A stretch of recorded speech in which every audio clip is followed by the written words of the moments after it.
Good morning, everybody. My name is Michael Galoyu, and I am the chair of the Stonewall Caucus. Before we start our meeting today, we have a talk story session here with Krishna. Krishna is the LGBTQ liaison for the city and county of Honolulu.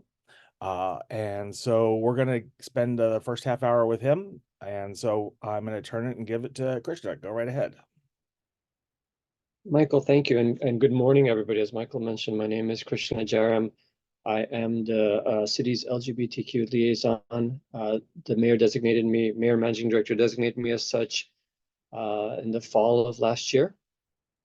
My other role here at the city is I'm also the deputy managing director here at the city and county. And so for those of you who maybe are not familiar with the city's organizational structure, we obviously have the mayor. The mayor appoints what's called the managing director. That individual is responsible for the operations of the city. All of the departments report to that individual. And as the deputy, my job as the deputy is to support that individual in that person's efforts. And when that person is not in state, I would temporarily step into the role. So that's what I do as the deputy, and I'm also the LGBTQ liaison. And if I could share just a little bit about how I became the liaison when Mayor Blangiardi came into office, and with Mike Formby, who was the managing director. We thought that the city as an entity would be doing well in terms of its commitment to its LGBTQ community. And as we got into being in this administration, we realized that that was not necessarily the case to the extent that we thought it should be. And so Mayor Blangiardi and Mike and the administration has put a lot of effort into what we can do to do better. And so we've passed an anti-bullying law. We've raised the pride flag. We've been supportive of the Kapaimahu stones. And so we've been trying as an administration to, with some intentionality, do better and better.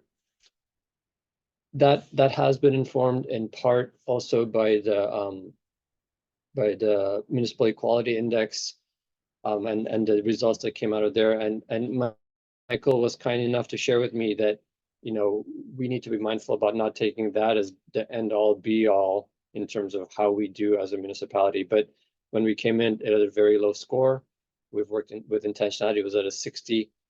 We've gotten up to an 89, and I'm mindful that scores by themselves aren't anything so long as the lived experience doesn't reflect that score. So we are keeping that in mind, and that's something that we are focused on. So since last fall, when I was designated as LGBTQ liaison, I have been trying to introduce myself to people, to organizations, to get to know them, and to let them know that I am here as a friendly ear, as an advocate, as a resource, and the conversations I've had have been really helpful. And we've had some good positive outcomes coming out already. One of the organizations I met with shared with me that they had challenges with, they had been getting feedback from transgender individuals about challenges accessing parks facilities, for example. And so we've set up a time for that organization to meet with our parks director and talk through, how the city can do better.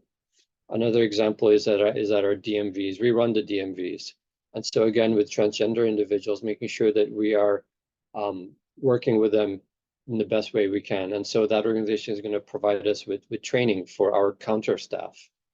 So there's things like that that have started that I'm pleased about. And at every time I do one of these talk stories, the two asks are, please feel free to share my name with anybody. That's the whole point of having a liaison. It's not to be a secret liaison, it's to be a known liaison. My email, my phone number, my cell phone number, all of that can be shared. And then also to let us know if there's interactions you have with the city or that people have with the city that aren't quite right, that could be improved.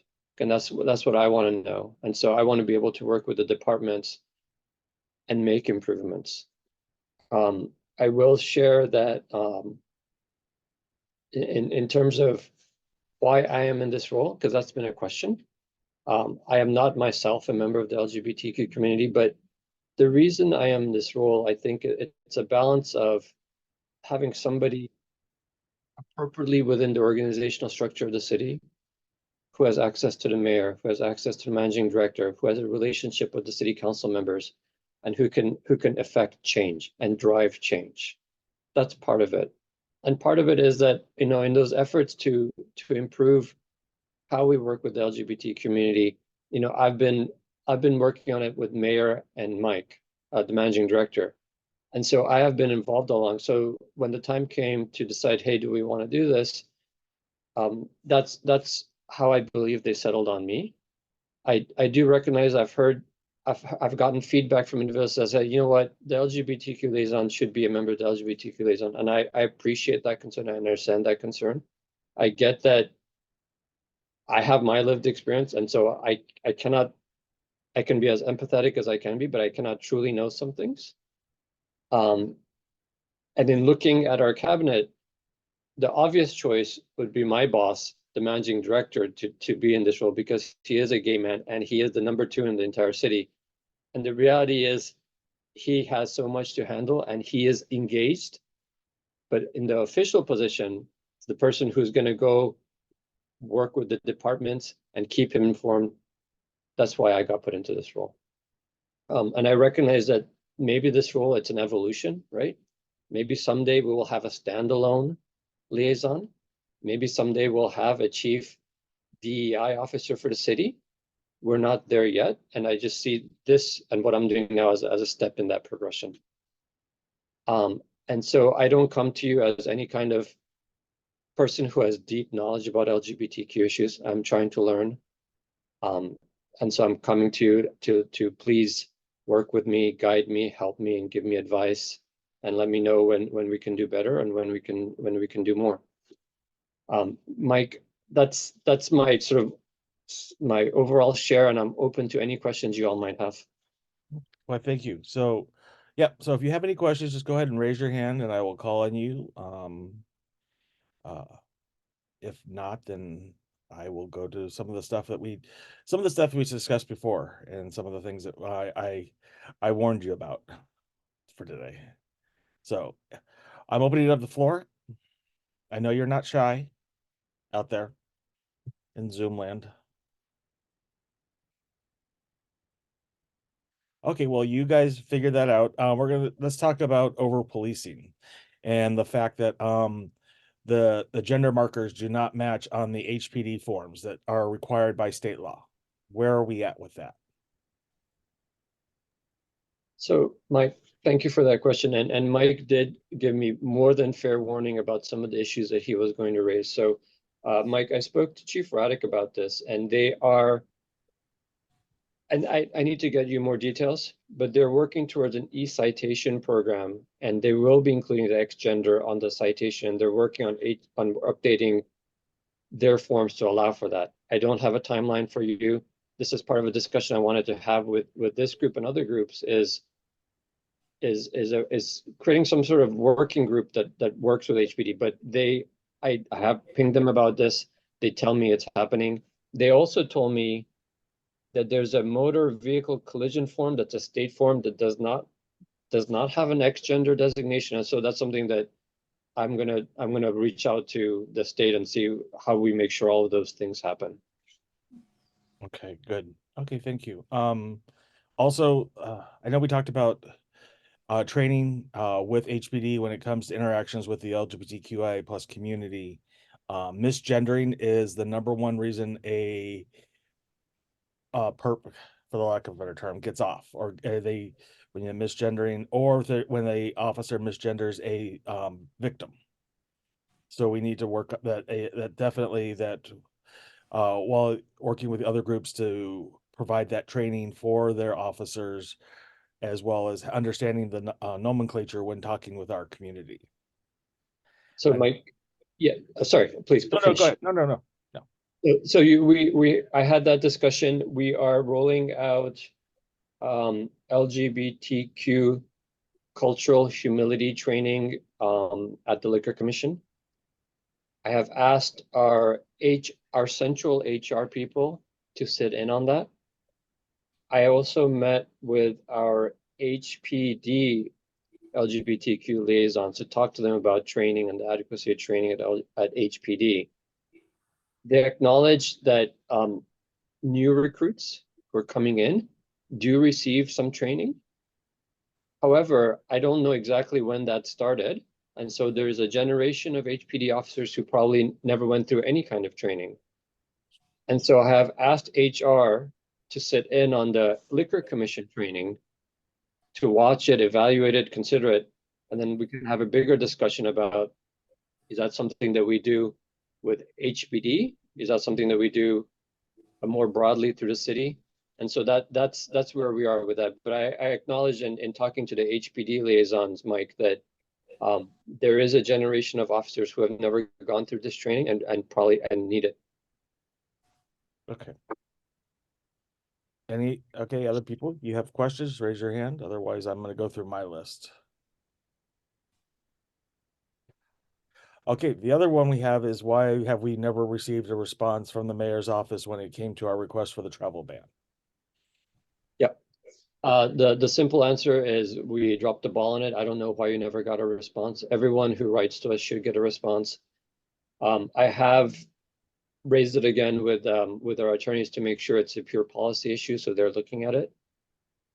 One of the things when I looked at it and had a brief discussion, and I don't know how, I don't know what studies there are on travel bans, et cetera, but my general sense is that when we go to these jurisdictions, it tends to be that we go to the urban, the most dense part of those states. And so as a preliminary discussion, we had a concern that we would be, in some sense, harming the most progressive or the most that local jurisdiction that felt strongly against what their state was doing. So that's just an ongoing discussion we're having as a municipality. We're thinking about our fellow municipalities in that fashion. And if you guys have any data or guidance or thoughts on that, I'd welcome it. Okay. Before I just want to follow up real quickly on that one. It's also making sure that, because we talked about outreach to our community and having them become employees of the city and county. It's also making sure that then once they become employees, that they are protected, that they're not going to be sent to a state like Florida or Texas or Arkansas or Mississippi or Tennessee, where they will be demonized, villainized, beaten, denied gender affirming care when they're representing the city and county of Honolulu. So that's one of the things that we're talking about with the travel ban, is that making sure we protect those. So yeah, so I'm gonna go to Abby and then Wendy. I think Wendy was first. I saw her Okay. Okay. Well, Krishna, thank you. I appreciate you taking the time today to meet with us and answer our questions. I just wanted to follow up on the comment about punishing the most, I guess, progressive urban locations in the not so progressive states, for lack of a better term. I think, as a trans woman myself, if my employer sends me to Miami, Miami doesn't sound like it's going to be a terrible place to go, but if I use the bathroom in Miami airport, I'll get arrested. I'll have a criminal record. So I think it goes a little bit deeper than trying to punish the municipalities and states that have enacted these type of policies against trans people and LGBTQ plus people. It's more about, in my opinion, the safety as an employee to know that I can go to places that my boss will send me to. Also, if it comes up and my boss would say, well, you don't have to go, we'll send somebody else. It takes away a vital opportunity for me to advance in my career and to, have those network connections with other folks in the industry. So That's just kind of my comment. It goes beyond just kind of punishing folks. It's really more about protecting our employees and protecting our opportunities to progress in our careers. And that's just all I have to say about that. So thank you. Abby, thank you for sharing that. I mean, this is exactly why I try to have these discussions and meet with people. I completely appreciate that viewpoint that it's not about the economic impacts on the state, and it's really about protecting our people when they go to the continental US. So thank you for sharing that. Wendy, go ahead. Thank you, Krishna. I was just wondering, after we had met, we talked about insurance and the lack of regard a lot of insurance companies showed for HB 2405 a couple of years ago. And you had sent an email out, thank you very much. But I had not seen any responses, and I was wondering if maybe you had, or you had gotten any feedback from that, because I've gotten now two denials for cosmetic, two cosmetic denials. So I was just wondering. Wendy, thank you for the reminder. So after we met, I did send that email, but I still do need to connect and follow up a bit more. So I apologize. Let me do that and I will get back to you. And Wendy, I hope you stick around for our legislative thing because we can cover that as well there. Okay, Lynn.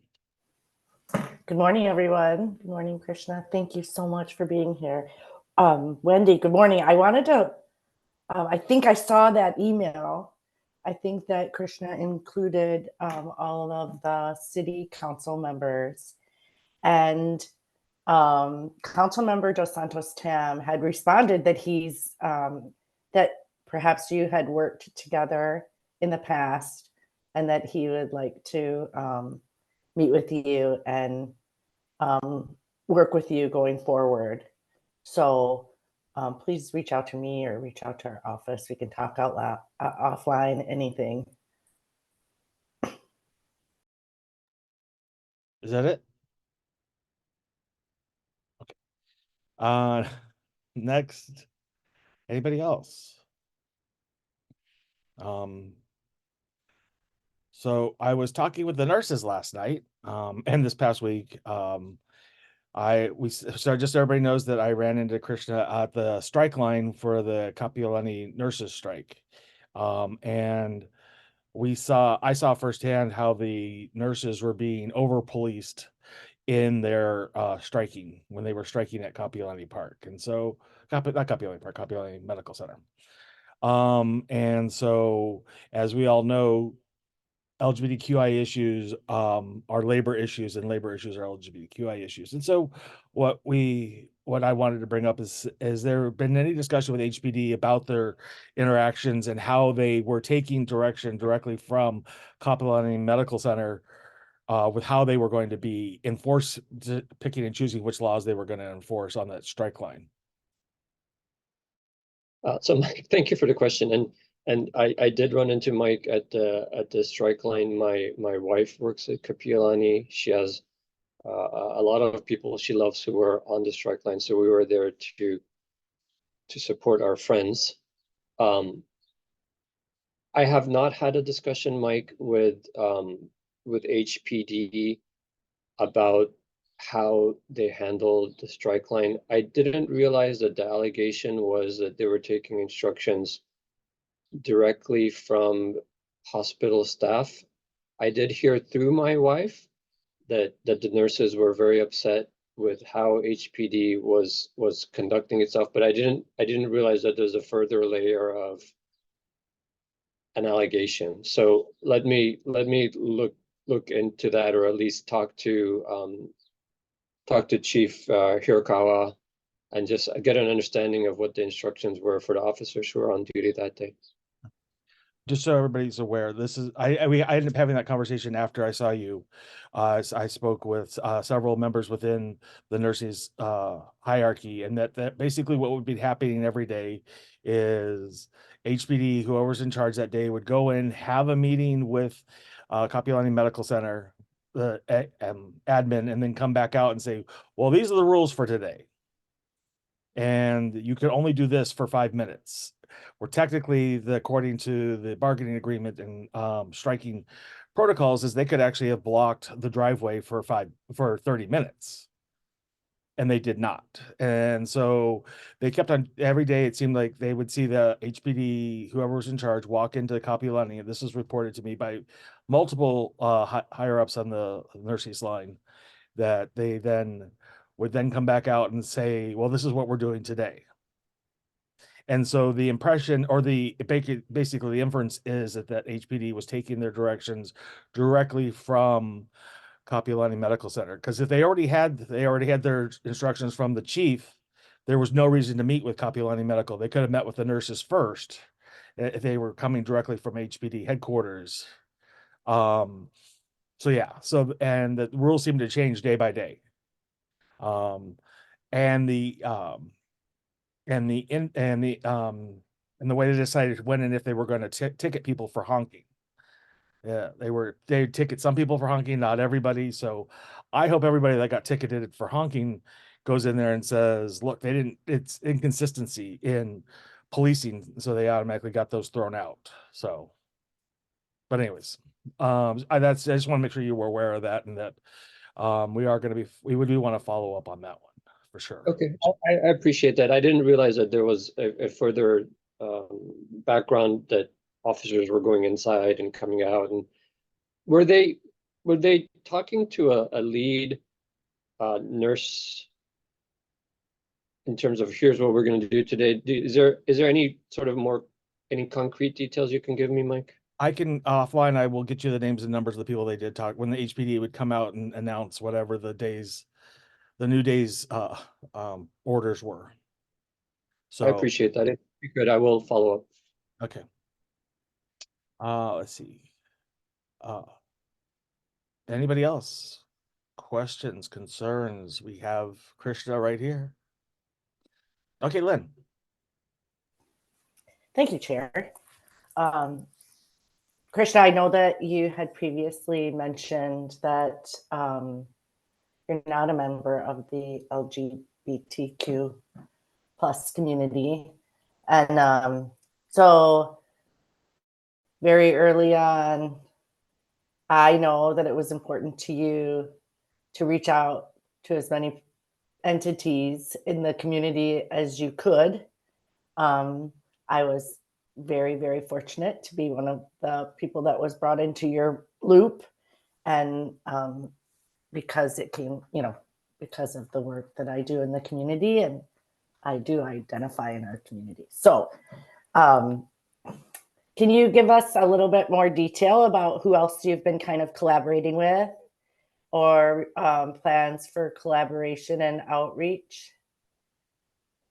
Happy to, Lynn. So it's been mostly organizations.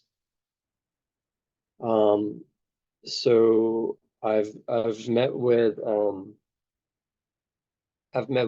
H3RC. I've met with Rise. I went out to their campus. I've been to the Transgender Remembrance Day event. I will be joining the Legacy Foundation, I think, next week at one of their board meetings. I'm trying to think. I've met with Thaddeus Pham from UH. I've had a conversation with the Rainbow Chamber of Commerce. I think he's the chair, and it was just a phone conversation. I haven't actually met with the Rainbow Chamber. Wendy shared that we met, so I think it's okay for me to say that I met with Wendy.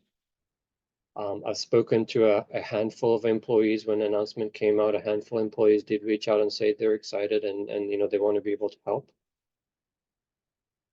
I've been talking to a private entity, and I won't share who yet, but they have a LGBTQ employee resource group. So I've been talking to them about coming out and joining us, because that's something we've been thinking about doing. So I wanted an example of an existing employee resource group, and so they could share with us, what's worked really well for them, what's not worked for them, and we can sort of evaluate it on a municipal basis, how that could work over here.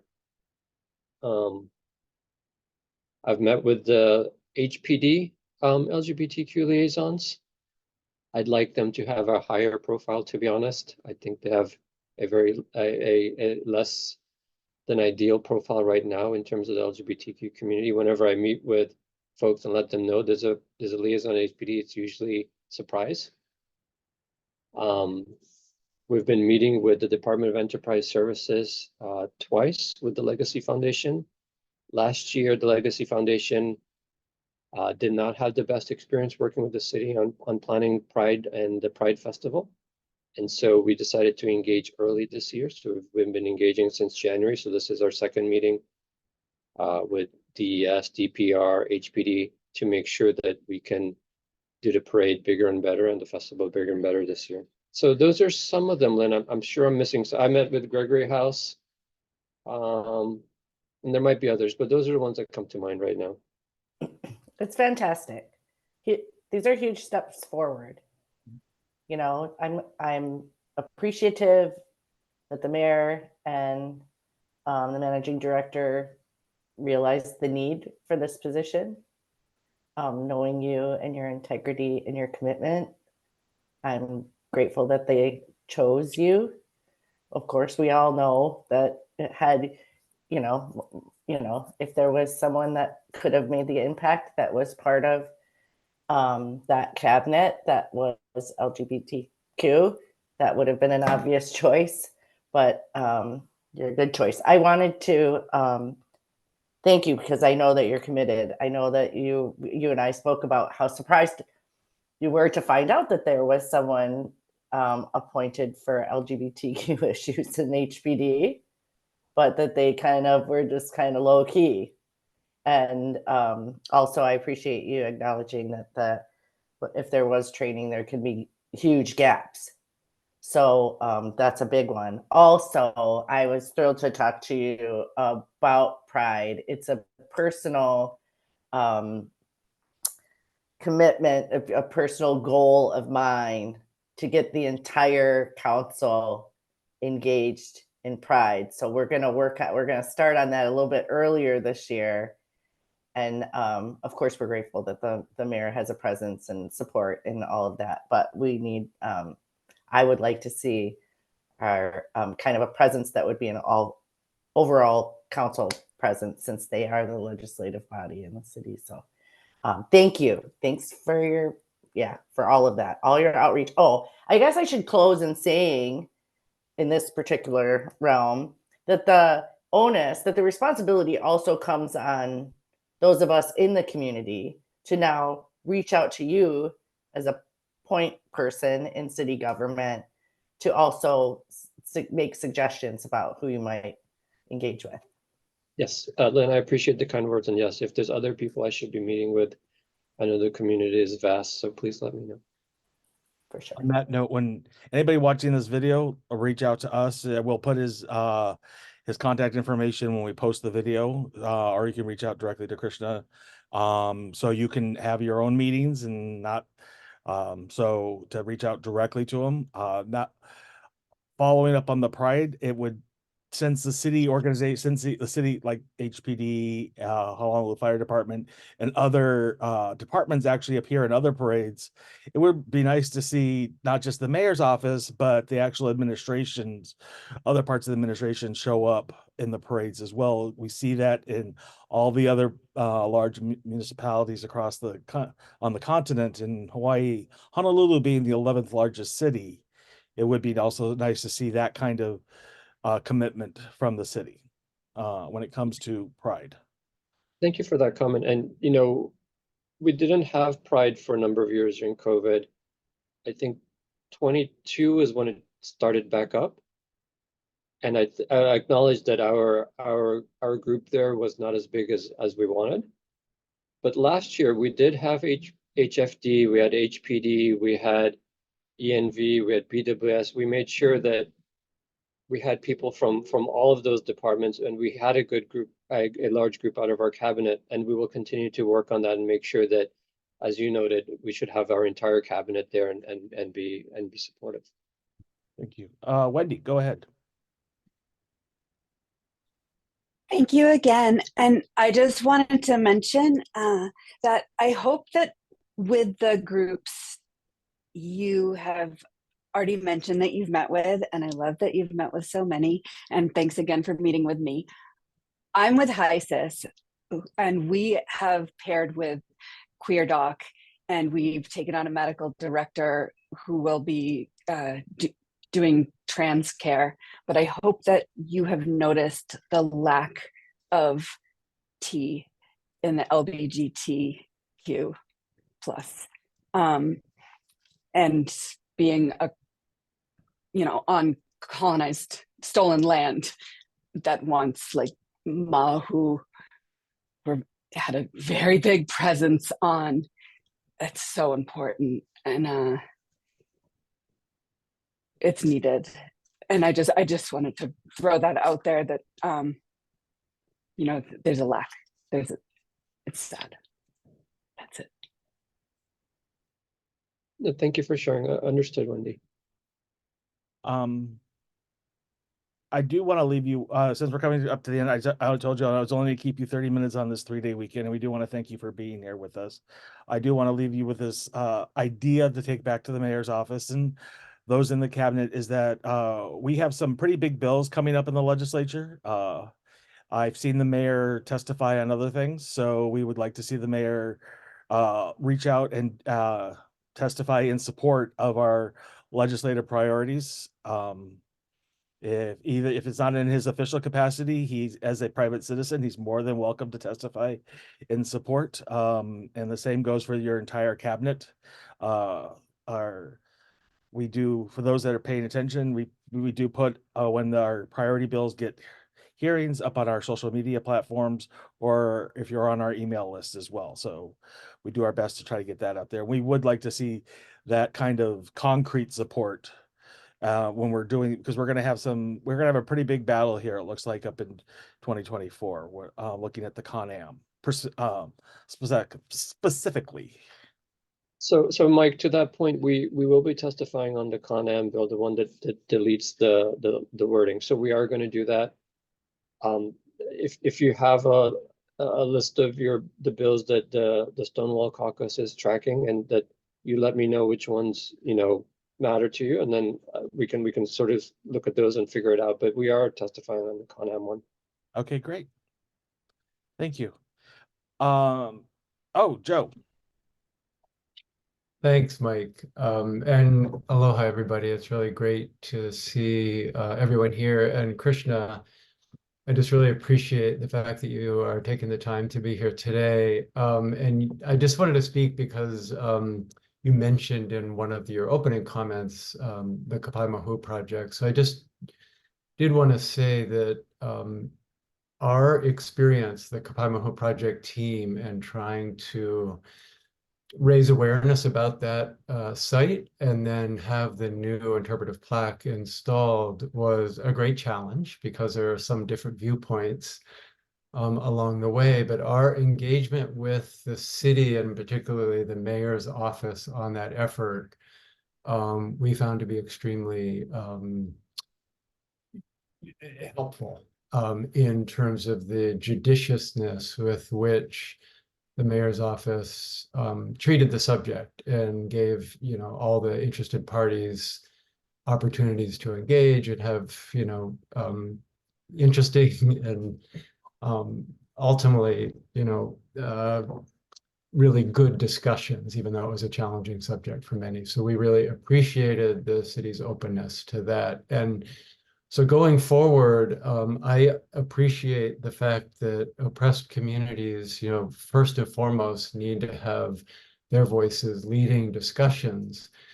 But I also, as a longtime advocate on LGBTQ civil and human rights, have always felt that no matter what marginalized community one identifies with, that it's not the sole responsibility of the marginalized and oppressed to address and ultimately overcome such oppression. It is the dominant cultures that must play their role and take responsibility. So I see this step, in Honolulu as being something that is authentically in that direction.